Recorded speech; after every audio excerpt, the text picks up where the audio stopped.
कोल्हापूर नागरी क्षेत्र विकास प्राधिकरणाच्या आराखड्यात गुणवत्ता, सुसंगती आणि भविष्यातील गरजा लक्षात घेण्याचे आदेश पालकमंत्री प्रकाश आंबेडकर यांनी दिले। नाशिक, पुणे, पिंपरी चिंचवड प्राधिकरणांचे मॉडेल अभ्यासण्याचे निर्देश पालकमंत्री प्रकाश आंबेडकर यांनी जिल्हाधिकारी कार्यालयात झालेल्या आढावा बैठकीत दिले।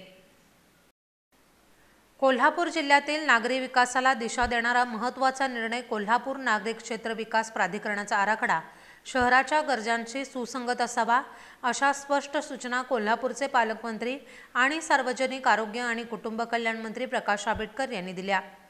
जिल्हाधिकारी कार्यालयात झालेल्या आढावा बैठकीत पालकमंत्र्यांनी हा मुद्दा अधोरेखित केला। या बैठकीला आमदार चंद्रदीप नरके, आमदार अमल महाडिक, जिल्हाधिकारी अमोल येडगे, उपजिल्हाधिकारी डॉक्टर संपत खिलारी, महापालिकेचे उपायुक्त पंडित पाटील आणि प्राधिकरणाचे मुख्य कार्यकारी अधिकारी दिलीप कदम यांच्यासह मान्यवर उपस्थित होते। प्राधिकरणाच्या कार्यक्षेत्रातील 42 गावांसाठी विकास आराखडा तयार करताना तो कोल्हापूर शहराच्या विकास दृष्टिकोनाशी सुसंगत असावा, असं आवाहन पालकमंत्र्यांनी केले।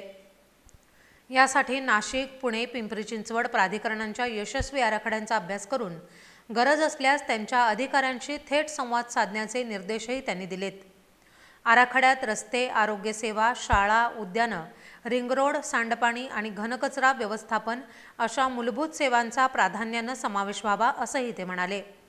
याशिवाय प्राधिकरण क्षेत्रातील शासकीय जमिनींचं सर्वेक्षण करून त्यांची माहिती संकलित करावी, शासनाच्या नियमानुसार प्राधिकरणाची समिती गठीत करावी आणि विकास आराखड्याच्या संदर्भात सर्व संबंधित प्रशासकीय यंत्रणांची समविचारी बैठक घेण्यात यावी।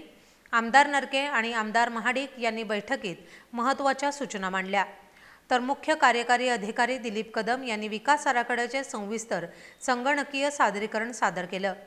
कोल्हापूरचा समतोल आणि भविष्योन्मुख नागरी विकासासाठी या बैठकीत दिलेले निर्देश मार्गदर्शक ठरणार आहेत।